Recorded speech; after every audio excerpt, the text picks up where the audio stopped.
Olá pessoal, tudo bem? Vamos falar de um julgado de direito administrativo e direito processual civil que está no informativo 739 do STJ. A pergunta que se faz é a seguinte: o judiciário pode decidir por meio de liminar sobre regras de elevada especificidade técnica do setor elétrico? Bom, o que aconteceu no caso concreto? Vamos aos fatos aqui. Cuida-se de um agravo interno interposto contra decisão que deferiu o pedido de suspensão dos efeitos de decisão de um desembargador do TRF da primeira região para suspender medida liminar que determinou a Câmara Comercializadora de Energia Elétrica, a CCEE, que limitasse a aplicação do fator GSF sobre as AHE exploradas pelas autoras, considerando a redução máxima das respectivas garantias físicas em 5%, em respeito ao que prevê o Decreto 2655, até o pronunciamento definitivo da turma julgadora. E aí você pode pensar o seguinte: eu não entendi nada do que foi dito aqui. Pois é. E isso demonstra o quão específico é a matéria, o quanto é necessário que a pessoa que trate sobre o tema tenha conhecimento sobre o tema. E aí, você decidir isso por meio de liminar, será que não é muito perigoso? E vem a pergunta: é possível liminar determinar a forma de aplicação de regras de elevada especificidade técnica? Bom, o STJ entendeu que a interferência do Poder Judiciário em regras de elevada especificidade técnica do setor elétrico, por meio de liminar, configura grave lesão à ordem e à economia pública. Veja que nas fundamentações o STJ deixa claro o seguinte: olha, o tema em questão está sim sujeito à tutela judiciária, mas é preciso cautela. A cautela recomenda que eventual afastamento dos atos de agências reguladoras se dê por motivo de ilegalidade e após instrução completa do feito, sob pena de ofensa à separação dos poderes. Então veja o que acontece aqui. Então a matéria é muito específica, é muito técnica, então não pode ser levada ao judiciário? Não é isso que está sendo dito aqui. O que ele disse é: olha, a matéria é técnica. Eu posso levar ao judiciário? Posso, mas tenho que ter cautela. O judiciário, já que é de grande especificidade técnica a matéria, ele só pode entrar nas questões sobre legalidade, sobre se aquela norma realmente está em conformidade com o ordenamento jurídico ou não. Mas não se pode fazer isso por meio de uma liminar. É preciso que haja uma instrução completa, certo? A produção de prova devidamente feita para depois se decidir a respeito. E o STJ deixa claro também o seguinte: olha, não se trata de aplicação genérica do princípio da presunção de legitimidade dos atos administrativos, não é isso.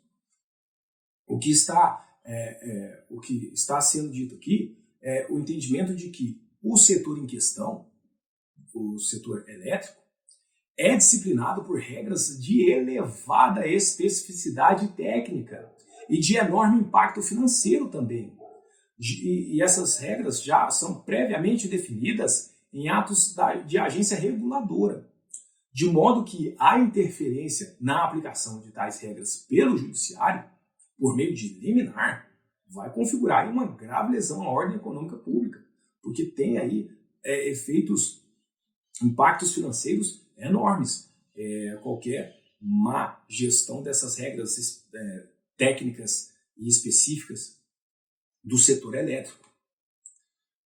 Quanto às alegações de que, ou então quais foram, houve algumas alegações aqui que falaram: olha, tem que ser decidido logo, porque fatores políticos externos estão influenciando aí no GSF, que é um critério técnico lá para a apuração lá das questões de sistema elétrico. Tem um posicionamento do TCU no sentido de que as causas da crise no setor elétrico estão relacionadas principalmente a decisões políticas e falha de planejamento, e também reconhecimento pelo poder público de que outros fatores, né, além da hidrologia diversa, afetaram a produção hidrelétrica. Então, houve uma fundamentação aqui para haver o pedido da liminar no seguinte sentido: olha, precisa resolver logo, tem questões políticas envolvidas, são outros fatores que estão prejudicando de forma agressiva o setor elétrico, então vamos decidir aí de forma liminar. E esses fundamentos são questões relacionadas ao fundo da controvérsia, que devem ser discutidas nas instâncias ordinárias e em vias processuais próprias. Eu não posso simplesmente querer resolver toda uma controvérsia judicial por meio de uma liminar. A gente sabe que liminar é concedida aí no início do processo e tem como objetivo aí uma medida que possa ser acautelatória ou, dependendo da hipótese, uma tutela antecipada. Mas isso não pode ser feito em questões técnicas que exigem aí a devida instrução processual e uma cautela na hora de se decidir. Então, o pedido de suspensão destina-se a tão somente, quando eu falo pedido de suspensão, aquele previsto lá na lei do mandado de segurança, o pedido de suspensão, ele destina-se a tutelar tão somente grave lesão à ordem, à saúde, à segurança ou à economia pública, não podendo ser utilizado como sucedâneo recursal. E aí o que acontece é isso, olha, quando eu falo de suspensão de sentença ou suspensão de liminar, eu estou simplesmente falando que há um risco enorme de lesão à ordem, à saúde, à segurança, à economia públicas. Então, eu acho que deve ser suspenso isso aí para ser decidido de melhor forma. Esse pedido de suspensão ele não se destina a resolver o problema no sentido de julgar o mérito da controvérsia. Ele não funciona também como um recurso. Okay? Deve ser entendido aí, de fato, o que é uma suspensão de sentença ou suspensão de liminar. Assim, o incidente de suspensão de liminar ou de sentença é inadequado para apreciação do mérito da controvérsia. Não é um meio processual adequado. Precisa de utilizar as vias processuais próprias com o devido processo legal e instrução completa para que, de fato, possa ser aí efetivamente resolvido um problema que envolve questões técnicas muito específicas do sistema elétrico. Pessoal, então a nossa análise termina por aqui. Espero que tenha ficado claro. Muito obrigado pela atenção de vocês e até o próximo julgado.